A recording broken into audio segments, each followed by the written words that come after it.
आज की क्लास में हम देखेंगे कि हिंदी के वाक्यों को अंग्रेजी में कैसे ट्रांसलेट किया जाता है और कैसे कुछ ही स्टेप्स के अंदर आप उनको आसानी से ट्रांसलेट कर सकते हैं। ठीक है, ट्रांसलेट करने के लिए पहले ये समझना ज़रूरी है कि सेंटेंस क्या है, क्योंकि कोई भी अगर आप सेंटेंस बोलते हैं, चाहे वो हिंदी में हो इंग्लिश में, अगर आपको लिखना है तो प्रॉपर एक स्ट्रक्चर से लिखा जाता है। तो चलिए आगे देखते हैं कि हिंदी और इंग्लिश के सेंटेंसेस कैसे बनते हैं। देखिए, अगर बात करें सेंटेंस की, ठीक है, एक सेंटेंस सेंटेंस कैसे बनता है, सबसे पहले तो ये देखें। तो देखिए, सेंटेंस बनाने के लिए अगर हिंदी की बात करें, हिंदी में, तो देखिए हिंदी में क्या होता है कि अगर कोई वाक्य अगर आप हिंदी में लिखते हैं और वही वाक्य आप वही सेंटेंस को अगर आप इंग्लिश में लिखते हैं, दोनों सेंटेंस, एक आप हिंदी में लिखते हैं एक आप इंग्लिश में लिखते हैं, दोनों में सिर्फ एक डिफरेंस होता है, उनका स्ट्रक्चर में, उनके स्ट्रक्चर में डिफरेंस होता है। देखिए, किसी भी सेंटेंस को अगर हमें सेंटेंस बनाना है तो हमें सेंटेंस में ज़रूरत होती है एक कर्ता, दूसरा ज़रूरत होती है क्रिया की। दो चीज़ों की ज़रूरत होती है एक वाक्य बनाने के लिए, एक सेंटेंस बनाने के लिए हमें ज़रूरत होती है सब्जेक्ट की और दूसरी ज़रूरत होती है हमें वर्ब की।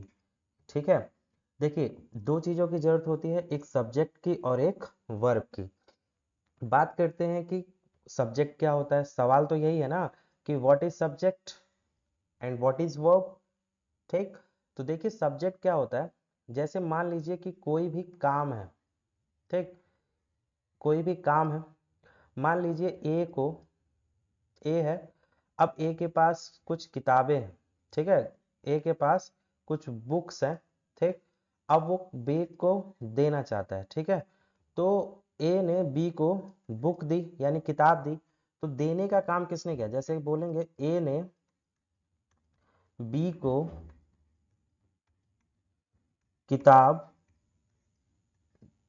दिया, तो देने का काम किसने किया, देने का काम किसने किया, तो पता चलेगा जवाब में मिलता है कि ए ने, किसने किया, ए ने। तो काम करने वाला कौन है, काम करने वाला कौन है, तो सवाल का जवाब मिलता है कि काम करने वाला ए है। तो वाक्य का कर्ता कौन हो जाएगा, ए। तो सब्जेक्ट मिल गया वाक्य का। ठीक है, दूसरी चीज कि क्रिया, यानी कि कौन सा काम हो रहा है।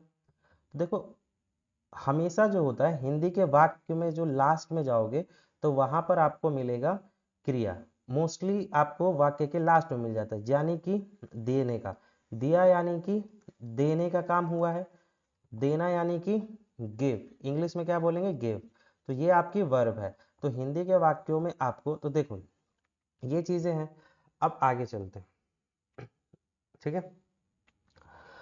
तो आपको ये पता चला कि हमें एक अगर सेंटेंस बनाना है, ठीक, तो हमें जरूरत है किसकी, सब्जेक्ट की, और एक किसकी जरूरत है, वर्ब की। इन दो चीजों की जरूरत है, एक सब्जेक्ट की जरूरत है और एक वर्ब की जरूरत है। ठीक, तो देखिए जो सब्जेक्ट है यानी कि काम करने वाला,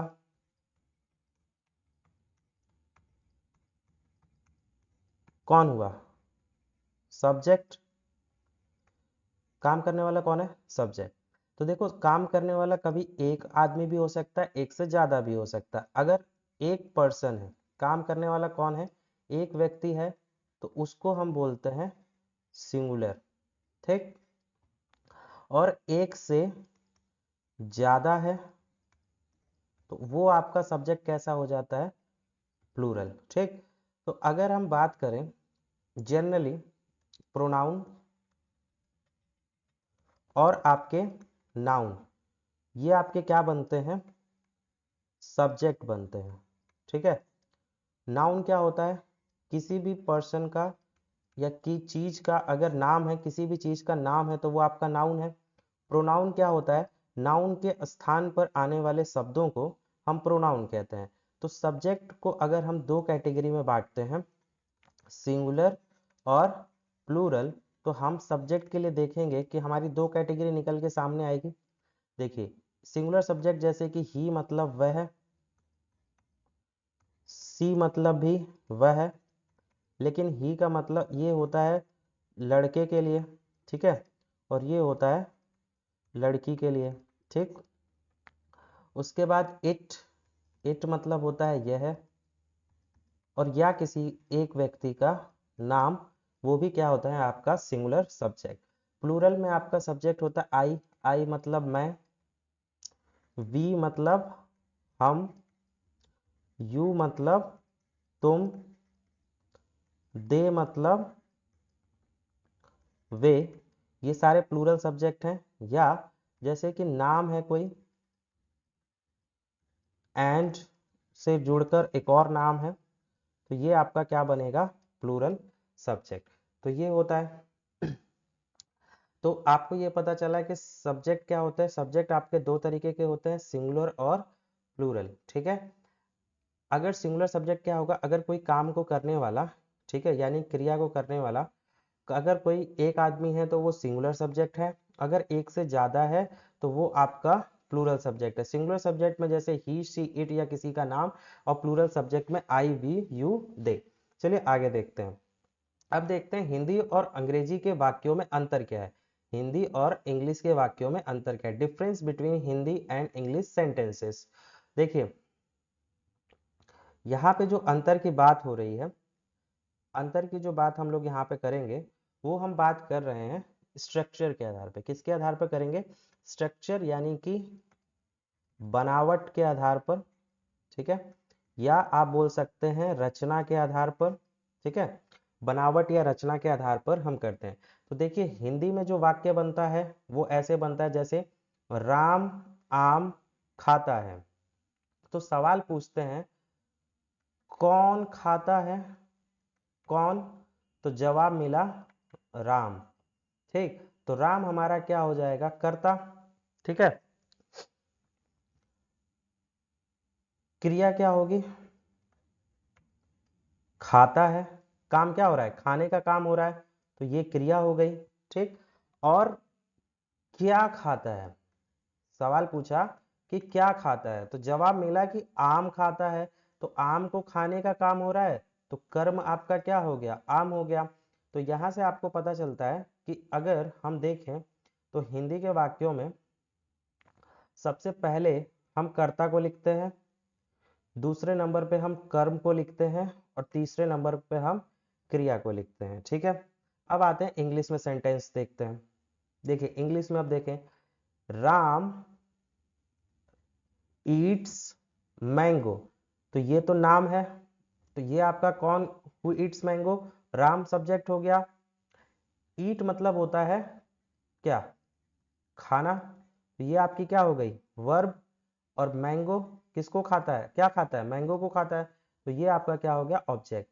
तो यहाँ पर आपको पता चलता है कि इंग्लिश के सेंटेंस में आपको क्या देखने को मिल रहा है, कि इंग्लिश के सेंटेंस में हम सबसे पहले किसको लिखते हैं, सबसे पहले हम लिखते हैं सब्जेक्ट को, फिर हम लिखते हैं वर्ब, और फिर हम लिखते हैं ऑब्जेक्ट को। तो अगर आप देखें यहाँ पर आपको अगर दोनों में अंतर किया जाए, तो इंग्लिश और हिंदी में अगर आप हिंदी का देखते हैं तो सब्जेक्ट पहले है, ठीक है, उसके बाद ऑब्जेक्ट है, ठीक, और ऑब्जेक्ट के बाद क्या है, वर्ब है।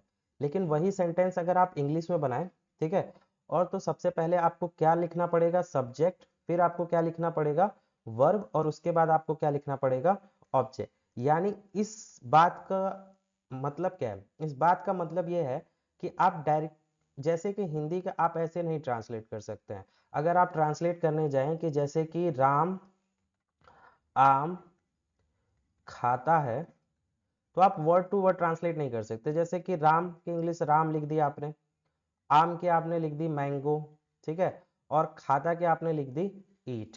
तो ये राम मैंगो ईट ये गलत हो जाएगा, ठीक, क्योंकि हमें किसके आधार पर चलना है, बनावट के आधार पर। तो हिंदी के सेंटेंसेस को आप कैसे लिखेंगे, ऐसे, ठीक है, पहले सब्जेक्ट ऑब्जेक्ट फिर वर्ब, और इंग्लिश के सेंटेंसेस को लिखने का एक नियम होता है सब्जेक्ट वर्ब ऑब्जेक्ट। अगर आपने इस प्रॉपर स्ट्रक्चर में सेंटेंसेस को लिखते हैं तो आपके सेंटेंस कभी भी गलत नहीं होंगे। चलिए आगे देखते हैं। अब देखिए किस करता क्या है, सवाल यह है कि सब्जेक्ट क्या करता क्या है, तो आप इंग्लिश में बोल सकते हैं doer of the action. Doer of the action यानी कि क्रिया को करने वाला, क्रिया यानी कि काम को करने वाला आपका कौन होता है, काम को करने वाला आपका कौन होता है, कर्ता होता है। कैसे पहचाने, सवाल यह है कि कैसे कैसे पहचाने किसको, सब्जेक्ट को। ठीक, तो हम सवाल करते हैं, पूरा पढ़ेंगे। जैसे हमने सब्जी खरीदी, हमने सब्जी खरीदी, सब्जी खरीदी किसने, सवाल किया किसने, तो जवाब मिला हमने। तो हमने क्या हो गया हमारा सब्जेक्ट, हमने को क्या बोलते हैं वी। ठीक है, अगला है आपका वह फुटबॉल खेलता है, फुटबॉल खेलता है कौन, कौन खेलता है। दूसरा सवाल हमने कौन सा किया कि कौन खेलता है, तो जवाब मिला वह। तो वह आपका हो गया, यानी कि ही आपका सब्जेक्ट हो गया।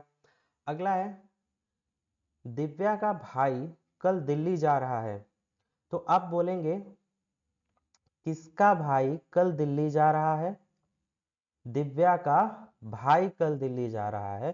तो सवाल ये होगा कि कौन दिल्ली जा रहा है, कौन दिल्ली जा रहा है, तो जवाब में आपको क्या मिल रहा है, जवाब में आपको मिलेगा दिव्या का भाई। तो ये आपका क्या हो गया, सब्जेक्ट हो गया। रात को राजेश पढ़ता है, ठीक है, रात को राजेश पढ़ता है, कौन रात को पढ़ता है कौन, तो पता चला राजेश। देखिए पोजीशनिंग बदल रहा है, पहले सब्जेक्ट स्टार्टिंग में ही आ जा रहा था, अब देखिए बीच में आ रहा है। आगे चलते हैं। आजकल के बच्चे बहुत सोते हैं, कौन सोता है, कौन, कौन सोता है, बच्चे, कौन सोता है बच्चे। तो सब्जेक्ट कौन होगा, बच्चे। कौन सब्जेक्ट है, सब्जेक्ट कौन हो गया आपका बच्चे। ठीक है, आगे चलते हैं। हम लोग कल स्कूल जाएंगे, कौन स्कूल जाएगा, कौन, यानी कि हम लोग। तो सब्जेक्ट कौन हो गया, हम लोग। अगला अध्यापक हमें पढ़ा रहे हैं, कौन पढ़ा रहा है, कौन, तो जवाब में मिलेगा अध्यापक। तो इस तरह से हमने सब्जेक्ट पहचाना कि अगर हम वाक्य से कौन और किसने का सवाल पूछते हैं, इन दोनों सवाल का जवाब हमें कहाँ पे लेके जाएगा, सब्जेक्ट के पास। किसके पास लेके जाएगा, सब्जेक्ट के पास। इससे हमें पता चलेगा कि सब्जेक्ट क्या है। आगे देखते हैं। अब बात आती है कि दूसरे नंबर पे हम बात करते हैं क्रिया की, कोई तो काम होगा, कोई तो काम कर रहे हैं हम। तो देखिए काम जो होता है यानी कि एक्शन, कोई तो एक्शन हो रहा होगा, ठीक है, कोई तो एक्शन होगा, कोई तो मूवमेंट हो रहा है। तो हिंदी के वाक्यों में लगभग की बात की जाए, यानी कि लगभग वाक्यों में, मोस्टली सेंटेंसेस में आपको कहाँ पे मिलता है, वाक्य के अंत में। कहाँ मिलेगा, वाक्य के अंत में। अंत में आपको क्या मिलेगा, वर्ब मिलेगा। वाक्य के अंत में आपको क्या मिलेगा, वर्ब मिलेगा। जैसे हमने सब्जी खरीदी, क्या काम खरीदा, खरीदा, खरीदा यानी कि बाय। तो ये आपकी क्रिया हो गया। वह फुटबॉल खेलता है, कौन खेलता है, वह सब्जेक्ट है आपका, और खेलना आपका क्या हो गया, वर्ब, यानी कि प्ले मतलब खेलना। दिव्या का भाई कल दिल्ली जा रहा है, जा रहा है, जाने का काम हो रहा है यानी कि गो। रात को राजेश पढ़ता है, पढ़ने का काम हो रहा है यानी कि रीड। ठीक, अब आगे चल रहे हैं। आजकल के बच्चे बहुत सोते हैं, तो सोने का काम हो रहा है, वाक्य के अंत में सोते हैं यानी कि स्लीप, ये भी आपकी वर्ब हो गई। हम लोग कल स्कूल जाएंगे, जाने का काम हो रहा है यानी कि गो। अध्यापक हमें पढ़ा रहे हैं, किस चीज का काम हो रहा है, पढ़ाने का, तो वर्ब क्या हो गई, रीड। ठीक है, आगे चलते हैं। रीड नहीं, पढ़ाने को हम क्या बोलते हैं, पढ़ा रहे हैं, तो वर्ब क्या हो जाएगी, टीच। My mistake, teach. ठीक है, आगे चलते हैं। अब बात आती है ऑब्जेक्ट की। दो चीजें हम देख चुके हैं, क्या, सब्जेक्ट, वर्ब, तीसरे नंबर पे आया है ऑब्जेक्ट। देखिए ऑब्जेक्ट जो होता है, ऑब्जेक्ट अगर ग्रामर में देखा जाए तो ऑब्जेक्ट दो तरीके का होता है, डायरेक्ट ऑब्जेक्ट और दूसरा होता है इनडायरेक्ट ऑब्जेक्ट। ठीक है, एक होता है डायरेक्ट ऑब्जेक्ट, एक होता है इनडायरेक्ट ऑब्जेक्ट। ठीक है, तो इन्हीं डायरेक्ट ऑब्जेक्ट और इनडायरेक्ट ऑब्जेक्ट का, ठीक, तो हम वर्ब से क्या करते हैं, क्वेश्चन करते हैं, व्हाट और whom का। व्हाट यानी क्या, और whom मतलब किसको। ये दो सवाल हम वर्ब से करते हैं, और इनके जवाब में हमें जो जवाब मिलता है, अगर जवाब मिला तो जवाब हमारा क्या होगा, ऑब्जेक्ट होगा। क्या होगा, ऑब्जेक्ट होगा।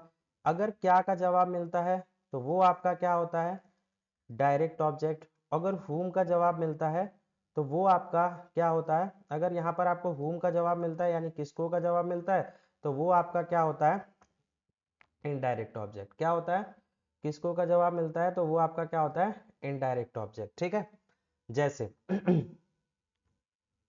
क्रिया कहाँ पे है, पहले देखते हैं, तुमने मुझे मारा। ठीक है, तुमने मुझे मारा, किसने मारा, किसने, तुमने, तो ये सब्जेक्ट हो गया। ठीक है, क्रिया क्या हुई, मारने की, मारा। ठीक है, क्या का जवाब मिल रहा है, क्या मारा, नहीं मारा। लेकिन अगर पूछा जाए किसको मारा, किसको मारा, जवाब मिल रहा है मुझे मारा, तो मुझे हमारा क्या हो जाएगा, ऑब्जेक्ट हो जाएगा। ठीक, अगला सवाल देखते हैं। ठीक, अगला देखते हैं, पापा ने मुझे एक किताब दी। देने का काम, क्रिया मिल गया, ये वर्ब है।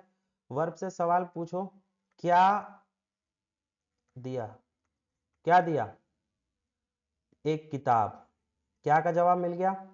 ठीक, दूसरा आपको क्या करना है, किसने, दूसरा सवाल क्या करोगे, किसने दिया। ठीक है, सॉरी किसने नहीं, किसने का नहीं करना है, किसको दिया, किसको दिया, मुझे। तो ये आपको ऑब्जेक्ट मिल गया दोनों। ठीक है, अगला सवाल देखते हैं कि ये आप लोग करिए, मम्मी मुझे रोज एक कहानी सुनाती है। काम कौन सा हो रहा है, सुनाने का। क्या सुनाती है, एक कहानी, ये क्या का जवाब है। किसे सुनाती है, मुझे, तो ये आपका किसका जवाब है, किसको का, किसको सुनाती है, मुझे। तो दो ऑब्जेक्ट मिल गए आपको। सरकार गरीबों को रोजगार देती है, देने का काम हो रहा है, क्या देती है, रोजगार, किसको देती है, गरीबों को। तो इस तरह से हम ऑब्जेक्ट ढूंढ लेते हैं। ठीक है, चलिए अब हम सेंटेंसेस की कुछ प्रैक्टिस करते हैं, और सेंटेंस हमारे पास बहुत है, चलिए देखते हैं। सबसे पहला सेंटेंस, ठीक, चलिए सेंटेंस की प्रैक्टिस कर लेते हैं। मैं सीखता हूँ, मैं सीखता हूँ। सवाल सब्जेक्ट देखेंगे। सबसे पहले अगर हमें सेंटेंस बनाना है तो हमें कुछ स्ट्रक्चर फॉलो करने हैं, जैसे कि अगर हमें सेंटेंस बनाना है हिंदी से इंग्लिश में, तो सब्जेक्ट, वर्ब, और फिर क्या लिखना है, ऑब्जेक्ट। अगर ऑब्जेक्ट रहेगा तो लिखेंगे, नहीं रहेगा तो नहीं लिखेंगे। पहले नंबर पे हम क्या लिखेंगे, सब्जेक्ट, दूसरे नंबर पे वर्ब, और तीसरे नंबर पर ऑब्जेक्ट। तो देखते हैं कि कौन सिखाता है, कौन सीखता है, कौन, तो मैं आपका क्या हो गया, सब्जेक्ट। सीखता हूं, सीखने का काम होता है, ये हो गया आपकी वर्ब। तो आई, और वर्ब लिखेंगे LEARN, लर्न। आई लर्न, मैं सीखता हूं, आई लर्न। तो ये आपका सब्जेक्ट हो गया, ये आपका वर्ब हो गया, सब्जेक्ट, वर्ब। दूसरा सेंटेंस है, तुम सीखते हो, कौन सीखता है, तुम, यू लर्न। मैं आता हूं, आई कम। तुम जाते हो, कौन जाता है? तुम, तो कौन, तुम सब्जेक्ट हो गया, जाने का काम हो रहा है तो यू गो। मैं लिखता हूं आई राइट। ठीक है, आगे चलते हैं। अब यहां पे देखते हैं, सबसे पहले हमें लिखना है सब्जेक्ट, यानी कि कौन या किसने का जवाब। फिर हमें लिखना है वर्ब, उसके बाद लिखना है ऑब्जेक्ट। ठीक, सबसे पहले सीता ने मुझे एक पेन दिया। किसने मुझे एक पेन दिया? सीता ने। तो सब्जेक्ट कौन हो गया? सीता। ठीक है, सीता ने मुझे दिया, यानी कि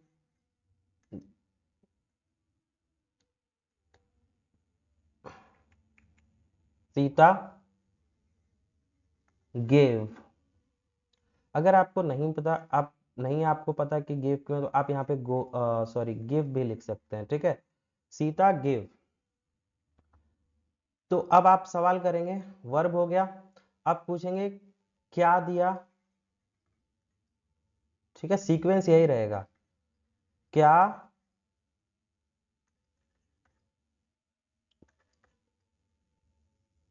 देखो ऐसे सीक्वेंस है इसका।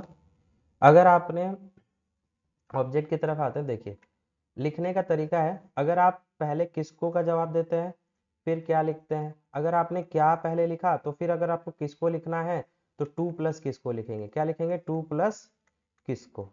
ठीक है, अब यहां पर देखिए सीता ने मुझे एक पेन दिया। सीता गेव, किसको दिया? किसको दिया? मुझे। गेव मी, क्या दिया? अ पेन। सीता गेव मी अ पेन। इसको आप दूसरे तरीके से बना सकते थे, ऐसे भी, Sita gave a pen to me. यानी आपने यहाँ पे क्या किया, क्या लिखेंगे तो फिर आपको लिखने पड़ेगा टू प्लस किसको, और अगर आपने किसको पहले लिखा है तो फिर आपको क्या लिख सकते हैं, क्या का आंसर। ठीक है, ये ऑब्जेक्ट है। जैसे अध्यापक ने बच्चों को गृह कार्य दिया। किसने दिया? अध्यापक ने। टीचर गेव, क्या दिया? क्या दिया? होमवर्क। किसको दिया? To children. ठीक है, टू चिल्ड्रेन। या आप इसको ऐसे बोल सकते हैं, टीचर गेव चिल्ड्रेन होमवर्क। ठीक है, आगे देखिए, हमारी दादी हमें कहानी सुनाती है। कौन सुनाता है? अवर ग्रैंड मदर। सुनाने को बोलते हैं टेल्स। किसको सुनाती है? हमें। अस, क्या सुनाती हैं? कहानी, अ स्टोरी। या आप इसको दूसरे तरीके से बोल सकते हैं, a story tells a story to us. ठीक है, डॉक्टर मरीज को सलाह देता है। Doctor gives advice to the patient. ठीक है, या आप ऐसे कह सकते हैं, doctor gives the patient an advice. ठीक है, राहुल चॉकलेट चोरी करता है। राहुल स्टील्स, क्या? चॉकलेट्स। ठीक है, तो इस तरह से हमने करा इनको। आप इनको एक बार और बनाने की कोशिश करिए अपने आप से, और प्रैक्टिस करने की कोशिश करिए। अगली क्लास में हम देखेंगे टेंस। टेंस के बारे में हम टेंस से शुरू करेंगे, और वर्ब्स का प्रॉपर यूज कैसे करना है हम टेंस की क्लास में सीखेंगे। ठीक है, अगली क्लास में हम टेंस के बारे में बात करेंगे। ठीक है, तो आज के लिए इतना ही। अगर वीडियो अच्छी लगती है तो चैनल को सब्सक्राइब करना ना भूलें। Thank you.